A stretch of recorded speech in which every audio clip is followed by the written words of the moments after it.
საღამომშვიდობის TV4-ის ეთერშია გადაცემა ნატვრის ხე. მე მარიკა ბარბაქაძე ვარ. ქველმოქმედება ლამაზი სიტყვა, ქმედება კიდევ უფრო ლამაზი.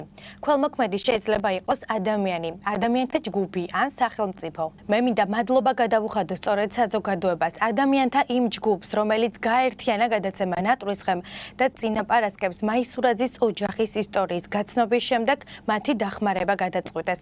ახლა მათ სიხარულს თქვენც გაგიზიარებთ.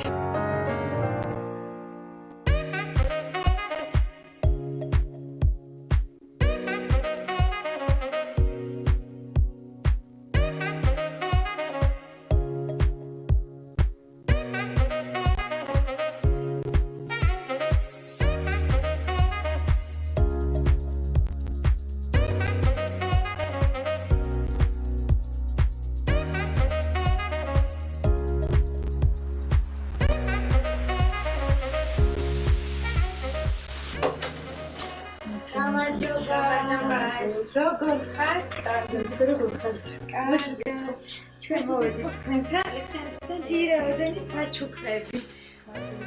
ერთ-ერთმა კომპანიამ გადაწყვიტა, რომ საკვები პროდუქტები გამოეგზავნა თქვენთვის და მე ვიმედოვნებ, რომ ეს არ იქნება ჯერადი და ისე საზოგადოება დაგეხმარებათ, არ გაგტოვებთ უყურადღებოთ. ასევე მაქვს თქვენთვის სასიხარულო ამბავიც, რომ გადაცემის გასვლის დროს დაგვიკავშირდა ერთ-ერთი გოგონა და გთხოვა თქვენი ანგარიშის ნომერი რომ მიგვეცა, რადგან რაღაცა მცირეოდენი ხალხით უნდა დახმარება და ვიმედოვნებ, რომ ეს არ იქნება ერთჯერადი და ისე გააქტიურდება საზოგადოება და არ დაგტოვებთ უყურადღებოთ და ჩაგვიწყავენ თანხას ასევე საკვებ პროდუქტებს. ნატვრი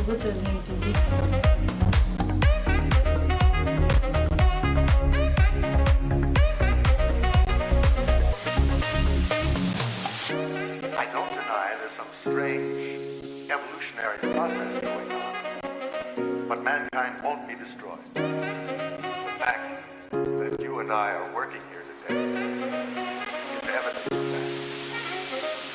ძალიან დიდ მადლობას გიხდით დახმარებისთვის, თანადგომისთვის და რა ვიცი, ძალიან დიდ მადლობები ვართ თქვენი. მე ვიმედოვნებ, რომ კვლავ მოვლენ ადამიანები თქვენამდე, ვინც გაგიწევენ დახმარებას და ეს არ იქნება ერთჯერადი, ისე ვიმეორებ.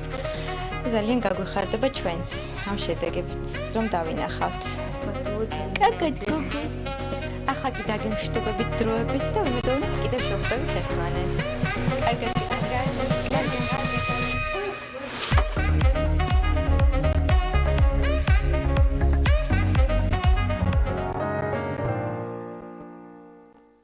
ჩვენი დღევანდელი გადაცემის გმირი ჯერ სულ რაღაც 2 წლის არის.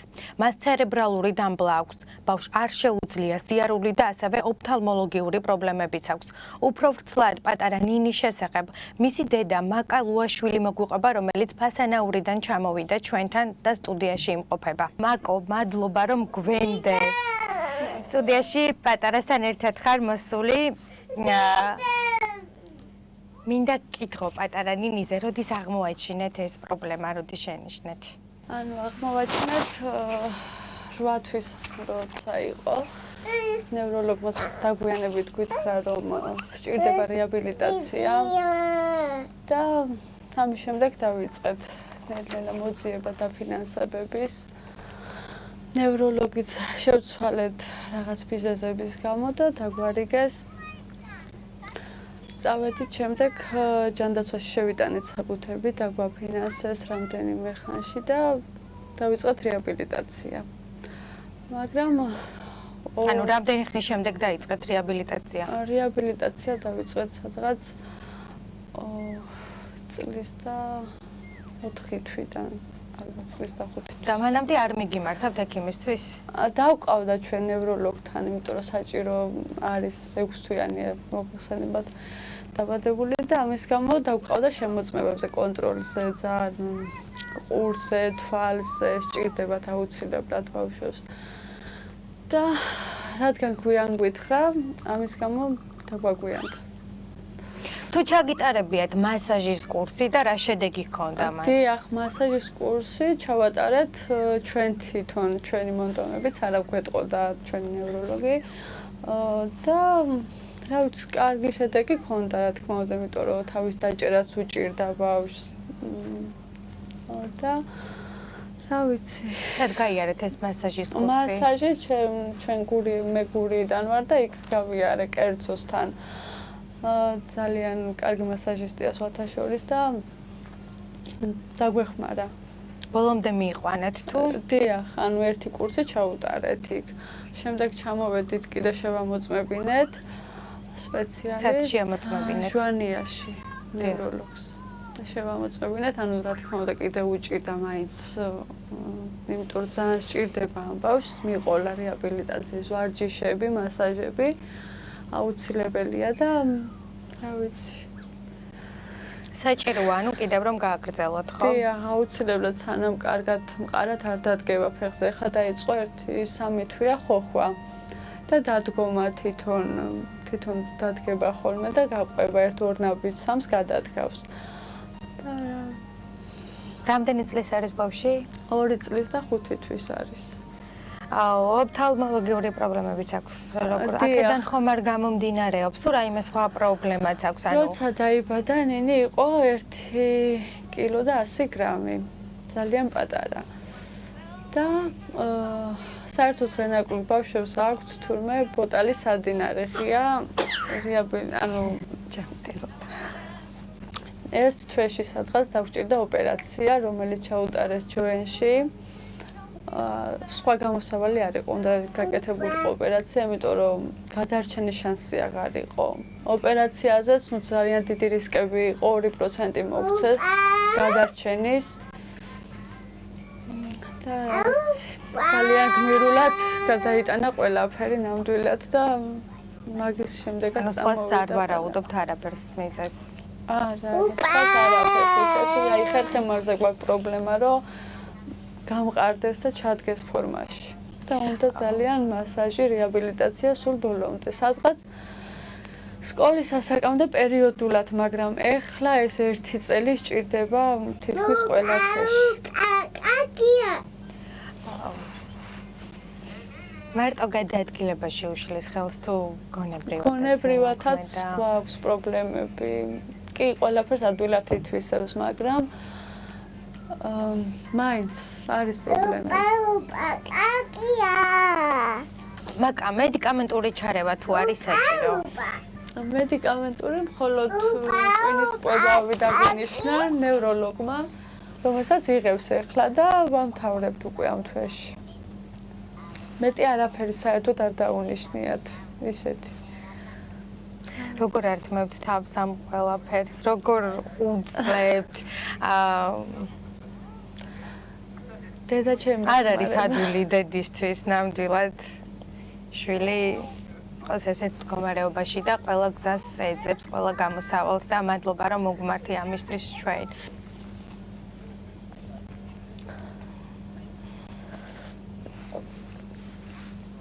მეხმარება მხოლოდ დედაჩემი. ბავშვის აღზრდაში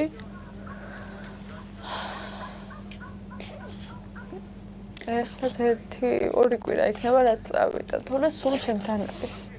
რეაბილიტაციის ხარჯებს, მედიკამენტურ მკურნალობას როგორ ახერხებთ? ხან ჩვენი ხარჯებით, ხან ანუ ორჯერ დაგვაფინანსეს, მხოლოდ და მესამე დროსაც შევიტანეთ განცხადება ჯანდაცვაში, აღარ გეკუთვნითო, ანუ ორჯერ შეგვიძლია წელიწადში მერჯერ არა. შემდეგ ჩემი მეგობრები დამეხმარა, გავუკეთე მასაჟი, ერთმა ძალიან კეთილმა ადამიანმა სრულიად უფასოდ გავუკეთა მასაჟი ნინის. და რა ვიცი, ძალიან მადლობელი ვარ იმათი. უბრალოდ ეხლა სჭირდება ნინის, რომ მთელი ზაფხული იქნებ 10 დღე მაინც, რომ როგორმე მაინც ისვლა იქნება რა, ასე თუ ისე. რაღაცები კი ვისწავლე, მეც ვუკეთებ სახლში, მაგრამ ისე არ ახლა. როგორც პროფესიონალი წერტი, რომ რაღაც ჩვენ ძალიან სპეციალურად სჭირდება, რა თქმა უნდა. რა ვიცი. ხომ არ ვარაუდობთ, რომ გენეტიკურია ეს ყველაფერი? არა, გენეტიკური არ არის ნამდვილად. ეს არის ყველაფერი, დიახ, გამოწვეული ამის გამო, რომ ადრევათაა და უნდა ძალიან მიყოლა. თორე ანუ ჩვეულებრივად გითხრა ექიმაც, რომ გაივლის ფეხზე დადგება, არ აქვს მაგის პრობლემა, რომ არ გაიაროს, ანუ მაგის კითხვის ნიშანიც არ არის. გაივლის ჩვეულებრივად უბრალოდ ანუ პროგნოზირებენ ექიმები, რომ გაივლის რეაბილიტაციის კურსის შემდეგ. დაახლოებით რამდენი კურსი არის საჭირო? ანუ 1 წელი ეს 1 წელი სჭირდება. სჭირდება. დიახ, 1 წელი სჭირდება. დაახლოებით რა თანხებთან არის დაკავშირებული? ანუ სხვადასხვა ფასებია ყველა რეაბილიტაციის ცენტრში. სადღაც 2800-დან იწყება, სადაც ჩვენ დავდიოდით. ანუ დავყავდა ერთ-ერთ რეაბილიტაციის ცენტრში, სადაც მოგწეს დიდი იმედი, რომ რამდენიმე თვეში გაივლის. ოღონდ აუცილებლად სჭირდება ყოველთვეში რეაბილიტაცია, რაც არის დიდ ხარჯებთან დაკავშირებული და არის საშუალებაც ახლა არ გვაქვს ჯერჯერობით. დიდი იმედი იმედოვნება აუცილებლად გამოიჩენს საზოგადოება ტელემაყურებელი გულისხმიერებას და შევძლებთ თქვენს დახმარებას. გონებრივი შეზღუდა, რაში გამოიხატება ბავშვს, ანუ რას ამჩნევთ, ანუ ახლა თითქოს ანუ ჩვეულებრივად ზის ტელეფონში უყურებს, რაღაც გასართობს და დიახ, ანუ ზოგადად ძალიან ნიჭიერი ბავშვია, დვილად ქმის უნარი აქვს ყველაფრის, მაგრამ ახლა ჩამორჩენა, ანუ სიტყვებს სწორად ვერ ამბობს, რაღაცები, ანუ რაღაც ჩალაგება, ნევროლოგის დავალებით, რაც სავარჯიშოები გვაქვს, ზოგს ვერ აკეთებს.